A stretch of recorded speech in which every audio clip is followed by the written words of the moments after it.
নমস্কাৰ প্ৰিয় বন্ধুসকল, আপোনালোক সকলোকে জনাইছোঁ পুনৰবাৰ আমাৰ এই চেনেলটোলৈ স্বাগতম। আজি আমি আপোনালোকৰ বাবে পুনৰবাৰ এটি নতুন কাহিনী লৈ আহিছোঁ।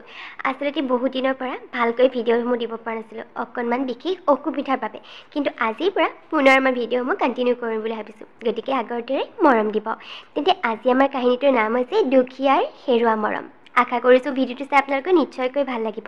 তেন্তে আহকচোন এতিয়া আমি কাহিনীটোৰ মাজলৈ আগবাঢ়ি যাওঁ। ৰূপক, তোমাৰ লগত কথা এটা আছিল। ৰূপক, ইমান দিনৰ পৰাই কৈ আছোঁ যে এতিয়া তুমি বিয়াৰ কথা চিন্তা কৰিবৰ হ'ল আৰু।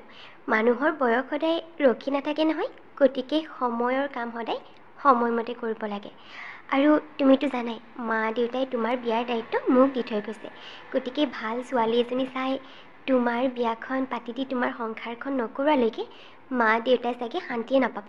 গতিকে ৰূপক, প্লিজ এইবাৰ আৰু মানা নকৰিবা। আমি তোমাৰ কাৰণে ছোৱালী চাম বুলি ভাবিছোঁ। নাই বৌ, বেয়া নাপাবা, কিন্তু মই তোমাক আগৰ দৰে এতিয়াও ক'ম যে মই বিয়াৰ কথা এতিয়া ভবা নাই আৰু আগলৈ কেতিয়াও নাভাবোঁ। গতিকে মোৰ বিয়াৰ পিছত লাগি থাকি একো লাভ নাই। যিমানেই যি হ'লেও মই বিয়াত নাপাতো বুলি ভাবিছোঁ যেতিয়া নাপাতিম সেই আৰু। বুলি কৈয়ে ৰূপক ৰুমৰ পৰা ওলাই গুচি গ'ল। আচলতে এই ঘৰখনত কেৱল ৰূপক, তাৰ ককায়েক ৰূপম আৰু বৌয়েক নন্দিতা থাকে। আৰু নন্দিতাক শাহুৱে শহুৱেকে মৃত্যুৰ আগতেই একমাত্ৰ দেউৰেকৰ বিয়াৰ দায়িত্ব দি থৈ গৈছে। মাক দেউতাকেতো সৰু পুতেকৰ বিয়া খাব নাপালেই, গতিকে মৃত্যুৰ আগতে ডাঙৰ বোৱাৰীককে তাৰ বিয়াৰ সম্পূৰ্ণ দায়িত্ব দি গৈছে, যাতে ভাল ছোৱালী এজনী চাই তাৰ বিয়াখন পাতি তাৰ সংসাৰখন কৰোৱাই বৌয়েকে। কিন্তু এতিয়া মাক দেউতাকৰ মৃত্যু হোৱা প্ৰায় 2 বছৰে হ'ল। কিন্তু এই 2 বছৰে ৰূপকৰ বিয়াৰ পিছত লাগি থাকোঁতেই গৈছে, কিন্তু ৰূপক বিয়াৰ বাবে মান্তি নহয়হে নহয় মুঠতে। তেনেকৈয়ে পুনৰ 2 দিনমান পাৰ হ'ল। তাৰপিছতে এদিন দেউৰীয়েকৰ লগত বজাৰৰ ফালে ওলাই যাওঁতে হঠাৎ এই বজাৰৰ মাজতেই বৌয়েকে ৰূপকক ক'লে, ৰূপক, সৰু ছোৱালীজনীলৈ চোৱাচোন, দেখাতো ইমান মৰম লগা, মাকৰ লগত বজাৰলৈ আহিছে। দেখাতেই খুব সংস্কাৰী যেন লাগিছে ছোৱালীজনী। তেনেকুৱা এজনী ছোৱালী পালে বাৰু তুমি বিয়াত বহিবানে? বৌয়েকৰ কথাত ৰূপকে যেনেকৈ গুৰুত্ব নিদিলে আৰু বৌয়েকে দেখুওৱা ছোৱালীজনীৰ ফালে সি এবাৰ হ'লেও নাচালে। বৌ, তুমি আকৌ আৰম্ভ হৈ গ'লা। বৌ, যিমান যি হ'লেও মই মোৰ কথাৰ পৰা কেতিয়াও নাতৰোঁ। মুঠতে বিয়া নাপাতো বুলি কৈছোঁ যেতিয়া নাপাতোঁ। গতিকে বৌ, তুমি মোৰ লগত লাগি থাকি কষ্ট কৰি একো লাভ নাই। ব'লা এতিয়া, বজাৰ কৰা হ'ল যদি ঘৰলৈ যাওঁ। উপায়হীন হৈ বৌয়েকে একো নক'লে আৰু পুনৰ দুয়ো ঘৰলৈ উভতি আহিল। কি হ'লনো নন্দিতা, কি চিন্তা কৰি আছা? বৰ চিন্তাত থকা নিচিনা লাগিছে যে তোমাক। কি চিন্তা কৰিম আৰু, তুমিচোন জানাই ভালকৈ যে মোৰ এটাই চিন্তা, আৰু সেয়া হৈছে ৰূপকৰ বিয়া।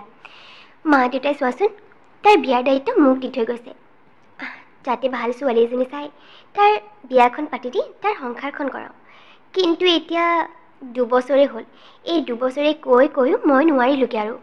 ইমান ভাল ভাল ছোৱালীৰ কথা কৈছোঁ, দেখুৱাইছোঁ, কিন্তু নাই, তাৰ একো গুৰুত্বই নাই। বিয়া নাপাতো বুলি ক'লে যেতিয়া নায়েই আৰু। কি কৰোঁ বাৰু কোৱাচোন? তাই বিয়াখন নপতালৈকে ময়ো শান্তি নাপাম যে মা দেউতাৰ শেষ ইচ্ছাকণো মই পূৰণ কৰিব নোৱাৰিলোঁ বুলি। কিন্তু এতিয়া কৰোঁ কি বাৰু, তুমিয়ে কোৱাচোন। সেইটো হয় বাৰু, তাক ময়ো কৈছোঁ, কিন্তু নামানে। সি মোৰ কথাও নামানে, নিজৰ কথাতেই অটল।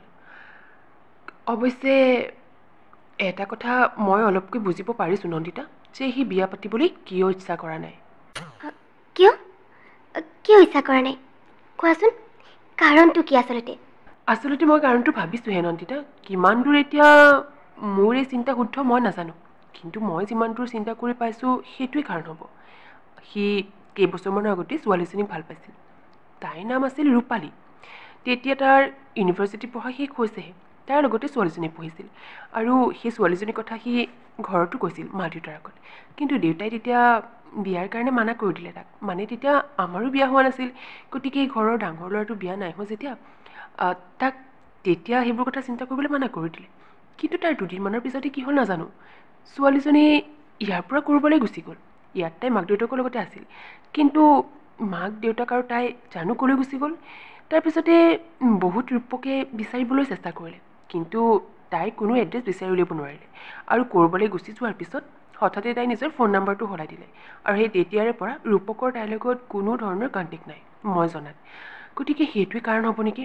আচলতে সি তাইক খুব বেছি ভাল পাইছিল, আৰু মানুহে যেতিয়া সঁচা ভালপোৱা হেৰুৱায় তেতিয়া আৰু এইবোৰৰ প্ৰতি একেবাৰে ইণ্টাৰেষ্ট নোহোৱা হৈ যায়। গতিকে তাৰ লগতো তেনেকুৱাই হৈছে চাগে। সি তাইক হেৰুৱাৰ পিছতেই সি একেবাৰে প্ৰেম, ভালপোৱা, বিয়া এইবোৰৰ পৰা মন উঠাই দিলে। কি হয় নেকি? আজিহে গম পালোঁ মই এইবোৰ কথা। তেনেহ'লে নিশ্চয় এইটোৱেই কাৰণ হ'ব। কি কৈছিলে ছোৱালীজনীৰ নাম? ৰূপালী ন? ৰূপালীক নোপোৱাৰ বাবে ৰূপকী এইবোৰৰ পৰা একেবাৰে মন উঠাই পেলালে। এতিয়া কি কৰা যায় বাৰু? কেনেবাকে তাইক বিচাৰি উলিয়াব পৰাহেঁতেন। তাকেতো ভগৱানৰ ওচৰত এইটোৱে প্ৰাৰ্থনা। কিন্তু কি কৰিবা, তাইক বিচাৰি উলিওৱাটো আৰু এতিয়া সম্ভৱ নহয়। সেই তেতিয়াতে ৰূপকে বিচাৰি নাপালে যেতিয়া এতিয়া আৰু ক'ৰ পৰা বিচাৰি উলিয়াবা? আৰু এতিয়ালৈ তাই আনৰ লগত বিয়া হ'ল যদিও কোনো ঠিক নাই। গতিকে সেই আশা নকৰাই ভাল। হ'লেও তাক বুজাবলৈ মই চেষ্টা কৰিম বাৰু। কি কৰে বাকী সিহে জানে আৰু। নাই, চেষ্টা এটা কৰিব পৰা যায়। তুমি মানে ছোৱালীজনী ক'ৰবাত ফটো চটো পাম নেকি মই? তুমি সেই আশা একেবাৰে বাদ দিয়া নন্দিতা। মিছাতে এইবোৰত লাগি থাকি একো লাভ নাই। ক'ত বিচাৰি পাবা বাৰু? আৰু এতিয়ালৈ জানো তাই বিয়া নোহোৱাকৈ আছে? তুমিও যে কি নহয়। আৰু এনেই যদি তাইক চাব বিচাৰা তেনেহ'লে ফটোটো মোৰ ওচৰত নাই, কিন্তু নিশ্চয় ৰূপকৰ মোবাইলত আছে চাগে। সি চাগে তাইৰ পুৰণি ফটো এতিয়াও ছেভ কৰি ৰাখিছে ফোনত। কিন্তু তাক গৈ আকৌ এইবোৰ কথা নুসুধিবা। মিছাতে পুৰণি ঘাইডোখৰ খুচৰাহে হ'ব। বাদ দিয়া এইবোৰ কথা। আচ্ছা, মোৰ কাম দুটামান আছে, মই কৰি আহিছোঁ ৰ'বা। নাই, কিবা এটা নহয় কিবা এটা উপায়েৰে ছোৱালীজনীৰ ফটো মই ৰূপকৰ মোবাইলৰ পৰা ল'বই লাগিব। আৰু তাৰ মোবাইলত নিশ্চয় তাইৰ ফটো আছে। ইমান ভাল পাইছিল যদি তাই এখন হ'লেও ফটো সি ছেভ কৰি ৰাখিছেই। কিবা এটা উপায়েৰে তাৰ ফোনৰ পৰা ল'ব লাগিব। সেই বুলি চিন্তা কৰিয়ে তাৰ পিছদিনাখন ৰাতিপুৱাই বৌয়েক গৈ ৰূপকৰ ৰুম পালেগৈ আৰু তাক গৈ ক'লে যে তাৰ ফোনৰ পৰা তাই এটা ফোন কৰিব বিচাৰে, যিহেতু তাইৰ ফোনটোৰ ৰিচাৰ্জ শেষ হ'ল। গতিকে ফোনৰ লকটো খুলি দিবলৈ ক'লে। আৰু ৰূপকেও তাৰ ফোনৰ লকটো খুলি দি বৌয়েকৰ হাতত ফোনটো তুলি দিলে। আৰু তাৰপিছতে সি অফিচলৈ যাবৰ বাবে গা ধুবৰ কাৰণে গুচি গ'ল। আৰু সেই সুযোগতে মনে মনে বৌয়েকে তাৰ গেলেৰীৰ পৰা পুৰণি ফটোৰ খুচৰি হঠাতে এখন ফটো দেখিলে, য'ত ৰূপক এজনী ছোৱালীৰ লগত ৰখি আছে। আৰু দুয়োটাক একেলগে দেখি নন্দিতাৰ আৰু বুজিবলৈ বাকী নাথাকিল যে সেই ছোৱালীজনী আন কোনো নহয়, সেইজনীয়ে হৈছে ৰূপালী। ছোৱালীজনী তাই ভালকৈ মন দি চালে। আৰু তাৰ পিছতেই তাই লৰালৰিকৈ তাৰ ফোনৰ পৰা ফটোখন তাই নিজৰ মোবাইললৈ চেণ্ড কৰিলে। তাৰপিছতে তাই নিজৰ ৰুমলৈ গুচি আহিল। ফটোখন বাৰু বিচাৰি পালোঁ, কিন্তু এতিয়া মানুহজনীক কেনেকৈ বিচাৰোঁ? এটা কাম কৰিব পৰা যায়। আজিকালিতো ছ'চিয়েল মিডিয়াৰ যুগ, আৰু প্ৰত্যেকজন মানুহৰে আজিকালি ছ'চিয়েল মিডিয়াত এটা হ'লেও একাউণ্ট থাকেই। গতিকে ফেচবুক, ইনষ্টা ক'ৰবাত নহয় ক'ৰবাত মই ৰূপালীক নিশ্চয় বিচাৰি পাম। মই এবাৰ চেষ্টা কৰি চাব লাগিব। আৰু সেই বুলি ভাবিয়ে নন্দিতাই মুঠতে ফেচবুক, ইনষ্টাগ্ৰাম যিমানবোৰ ছ'চিয়েল মিডিয়া প্লেটফৰ্ম আছে সকলোতে ৰূপালীক বিচৰা আৰম্ভ কৰি দিলে। কিন্তু নাই, ৰূপালীক বিচাৰি নাপায়। তেনেকৈয়ে তাই একেবাৰে নিৰাশ হৈ পৰিল।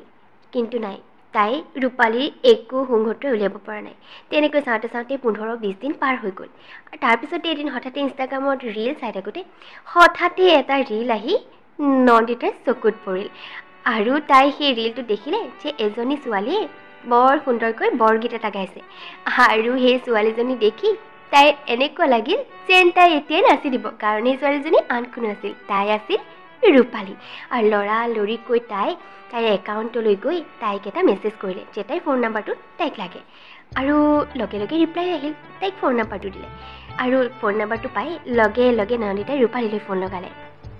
হেল্ল', আপুনি মোৰ ফোন নাম্বাৰটো কিয় বিচাৰিছিল বাৰু? হেল্ল' ৰূপালী, মই নন্দিতা। আচলতে তোমাৰ ৰিলছবিলাক মই প্ৰায়ে চাওঁ, আৰু তোমাৰ মুখৰ বৰগীত শুনি মই খুব বেছি ভাল পাওঁ। একেবাৰে ক'বলৈ গ'লে তোমাৰ ফেন হৈ পৰিছোঁ মই। গতিকে তোমাৰ লগত চিনাকি হ'বৰ কাৰণে ফোন নাম্বাৰটো বিচাৰিলোঁ। আৰু তুমি বৰ্তমান ক'ত আছা বাৰু কোৱাচোন? হয় নেকি? ধন্যবাদ, আপোনাক বহুত বহুত ধন্যবাদ। আৰু মই বৰ্তমান মাজুলীত আছোঁ। অ', ডেটছ গ্ৰেট। তুমি মাজুলীত আছা? একচুৱেলি পৰহিলৈ ময়ো মাজুলী আহি আছোঁ। মানে মোৰ কাম এটা আছে তাত। গতিকে ভালে হ'ব, একেবাৰতে মই তোমাকো লগ কৰি আহিম, হ'বনে? হয় নেকি? হ'ব, আহিব তেনেহ'লে। লগ পালে ভাল লাগিব। সেই বুলি কৈ ফোনত কথা বতৰা হৈ নন্দিতাই গিৰিয়েকক তাইৰ লগৰ ছোৱালী এজনী ঘৰলৈ যাওঁ বুলি কৈ মাজুলীলৈ ৰাওনা হ'ল। আৰু গৈ তাই ৰূপালীয়ে দিয়া এড্ৰেছটোত তাইৰ ঘৰ ওলালগৈ মাজুলীত। আহক, আপুনি ইমান দূৰৰ পৰা এনেকৈ মোক লগ কৰিবলৈ আহিছে, মোৰ খুব বেছি ভাল লাগিল। আপুনি গুৱাহাটীৰ পৰা আহিছে নহয় জানো? অঁ, গুৱাহাটীৰ পৰা আহিছোঁ আকৌ। আৰু কোৱাচোন ৰূপালী, তোমাৰ ঘৰত তুমি অকলে নেকি? আৰু কোনো নাথাকে নেকি? নাই, আচলতে ক'বলৈ গ'লে মই বহুত বেছি দুৰ্ভগীয়া। আজিৰ পৰা 4 বছৰ আগতে মোৰ দেউতা ঢুকাল, আৰু এতিয়া এবছৰ আগতে মা ঢুকোৱাৰ পিছত আৰু মই একেবাৰে অকলশৰীয়া হৈ গ'লোঁ। মায়ে সাৰথি আছিল দেউতাৰ পিছত মায়ে অকলশৰীয়া কৰি এৰি থৈ গুচি গ'ল। এতিয়া সৰু সুৰা কাম এটা কৰি যেন তেন চলি আছোঁ। সেয়েহে মন বেয়া লাগিলে কেতিয়াবা বৰগীত গাওঁ। বৰগীত গাই যে মই বৰ ভাল পাওঁ। সেয়েহে বৰগীতসমূহ গালে এনেই কেতিয়াবা ইনষ্টাগ্ৰামতে আপলোড কৰি দিওঁ, সেয়ে আৰু। অঁ, হয় নেকি ৰূপালী? পিছে তুমি চিন্তা নকৰিবা, এতিয়াৰ পৰা আৰু তুমি অকলশৰীয়া নোহোৱা। ৰূপালী, কথাৰ আউলকে নাথাকোঁ, চিধাকৈ কৈছোঁ। ৰূপকৰ কথা বাৰু তোমাৰ মনত আছেনে এতিয়াও? অত বছৰৰ মূৰত আজি হঠাতে এনেকৈ কাৰোবাৰ মুখত ৰূপকৰ নামটো শুনি ৰূপালী যেন একেবাৰে স্তব্ধ হৈ পৰিল। ৰূপক? মানে গুৱাহাটীৰ ৰূপক? অঁ, সেই ৰূপকৰ কথাই কৈছোঁ ৰূপালী। মই তাৰে বৌয়েক নন্দিতা। ৰূপালী, তুমি হঠাতে ৰূপকক এনেকৈ এৰি থৈ কিয় গুচি আহিলা মাজুলীলৈ? সি যে তোমাক ক'ত যে বিচাৰি ফুৰা নাই, আৰু তুমি ফোন নম্বৰো চেঞ্জ কৰি পেলালা, একেবাৰে তাৰ লগত সকলো কণ্টেক্ট শেষ কৰি পেলালা। কিয় ৰূপালী, কিয় তুমি তেনেকৈ তাক এৰি থৈ আহিলা? জানানে সি তোমাক কিমান বেছি ভাল পাইছিল নহয়, ভাল পায়, এতিয়াও ভাল পায়, যাৰ বাবে এতিয়াও সি তোমাৰ বাবে অপেক্ষা কৰি আছে। ইমানকৈ আমি তাক বুজাইছোঁ যে বিয়াখন পাতা, কিন্তু নাই, সি বিয়া নাপাতে। আৰু অৱশেষৰ কাৰণটো গৈ আমি এতিয়াহে গম পালোঁগৈ যে সি তোমাৰ কাৰণে বিয়া পাতিবলৈ ইচ্ছা কৰা নাই। আচলতে সি এতিয়াও তোমাক ভাল পায় ৰূপালী, কিন্তু তুমি তাৰ সঁচা ভাল পোৱাক এনেকৈ এৰি থৈ কিয় আহিলা ৰূপালী? নহয়, মই তাৰ সঁচা ভাল পোৱাক এৰি থৈ অহা নাছিলোঁ। আচলতে সি যিদিনাই আমাৰ ভাল পোৱাৰ কথা ঘৰত কৈছিল, তাৰ পিছদিনাখনেই তাৰ দেউতাক আহিছিল, মানে আপোনাৰ শহুৰ দেউতাক, আৰু আহিয়ে মোৰ মা দেউতাক বহুত বেছি অপমান কৰিছিল।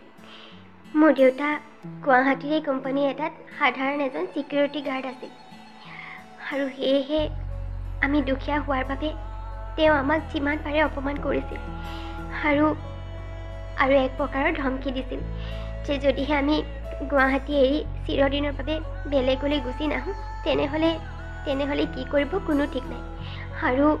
আৰু মোৰ দেউতাৰ কামটো ফেক্টৰীৰ মালিকক কৈ কামটো পৰা আঁতৰাই দিছিল দেউতাক। সেয়েহে আৰু বিপদ হ'ব বুলি ভাবিহে দেউতাই ঠিক কৰিলে যে ইয়াত আৰু নাথাকোঁ, আমি মাজুলীলৈ গুচি যাম। ইয়াতে মোৰ দেউতাৰ, মানে মোৰ ককা দেউতাহঁতৰ ঘৰ, গতিকে আমি ইয়ালৈকে গুচি আহিলোঁ। সেইটোৱে কাৰণ। বাকী ময়ো ৰূপকক সঁচা অন্তৰেৰে ভাল পাইছিলোঁ, যাৰ বাবে এতিয়াও মই আনৰ হোৱাৰ কথা চিন্তা নকৰিলোঁ। কি তেনেকুৱা কথা তাৰমানে? কিন্তু এইবোৰ কথা এইখন ঘৰত কোনেও গম নাপায়। আৰু এতিয়া আৰু চিন্তা কৰিব নালাগে ৰূপালী, এতিয়া চিন্তাৰ একো কাৰণ নাই, কাৰণ এতিয়া তোমালোকৰ প্ৰেমৰ বাধা দিবলৈ আৰু মা দেউতাও জীয়াই থকা নাই। শাহু মা, শহুৰ দেউতা দুয়োৰে মৃত্যু হৈছে। গতিকে এতিয়া মই তোমাক মোৰ লগত লৈ যাবলৈ আহিছোঁ ৰূপালী। যেনেকৈ ৰূপকে এতিয়াও তোমাৰ বাবে অপেক্ষা কৰি আছে, তেনেকৈ তুমিও যে তাৰ বাবে অপেক্ষা কৰি আছা, সেই কথা জানিলে ৰূপকে যে কিমান ফূৰ্তি পাব কোনো ঠিক নাই। গতিকে ব'লা ৰূপালী। মা দেউতাই বাধা দিছিল এটা সময়ত, কিন্তু এতিয়া মই তোমালোকৰ বিয়াখন পাতিহে এৰিম। মৃত্যুৰ আগতে মা দেউতাই এনেও মোক কথা দিছিল ৰূপকৰ বিয়াখন ভাল ছোৱালীজনী চাই পাতি দিবলৈ। গতিকে তোমাতকৈ ভাল আৰু ৰূপকৰ বাবে কোন হ'ব পাৰে? আৰু তোমালোকৰ এই সঁচা ভাল পোৱাৰ দেখিছা, অত বছৰৰ পিছত হ'লেও জয়ী হ'ল। ব'লা ৰূপালী, এতিয়া আৰু কোনো বাধা দিওঁতা নাই, এতিয়া আৰু একো মানা নকৰিবা, এতিয়াই তুমি মোৰ লগত ব'লা।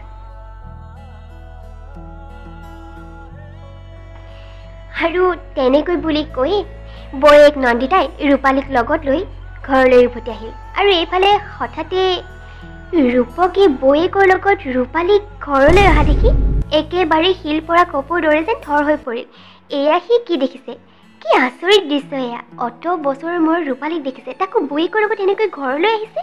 সি যে নিজৰ চকু দুটাকে বিশ্বাস নকৰিব। তাৰপিছতে বৌয়েকৰ মুখৰ পৰা সি সকলোবোৰ কথা গম পালে যে আচলতে কিহৰ কাৰণে ৰূপালীয়ে তাক একো নোকোৱাকৈ ইয়াৰ পৰা গুচি গৈছিল, তাৰ পৰা আঁতৰি। আৰু সেই কথা জনাৰ পিছত সি আৰু নিজকে ৰখাব নোৱাৰিলে। সি দৌৰি গৈ ৰূপালীক যেন সাৱটি ধৰিলে আৰু দুয়োয়ে মাথোন ইজনে সিজনৰ চকুলি চাই ৰ'ল। আৰু দুয়োয়ে চকুৰে কেৱল চকুলো নিগৰি আহিল। তাৰপিছতে ধুমধামেৰে ককায়েক বৌয়েকে ৰূপালী আৰু ৰূপকৰ বিয়াখন পাতি দিলে। আৰু ৰূপকৰ সি মনে বিচৰা সংসাৰখন নতুনকৈ ধুনীয়াকৈ আৰম্ভ হ'ল। তেন্তে দুখীয়া হৈও হেৰুৱা মৰম কিন্তু ৰূপালী বিচাৰি পালে, কাৰণ তাইৰ ভালপোৱা প্ৰেম সঁচা আছিল। তেন্তে আমাৰ কাহিনীটো কৰি দিছোঁ ইমানতে সমাপ্ত। যদি আপোনালোকে চাই ভাল পালে তেন্তে প্লিজ ভিডিঅ'টো এটা লাইক আৰু এটা কমেণ্ট কৰি দিব। আৰু যদি আপোনালোক আমাৰ চেনেলত নতুন তেন্তে প্লিজ আমাৰ চেনেলটো ছাবস্ক্ৰাইব কৰি দিব। তেন্তে লগ পাম পুনৰ এটা নতুন ভিডিঅ'ৰ সৈতে। তেতিয়ালৈকে বাই।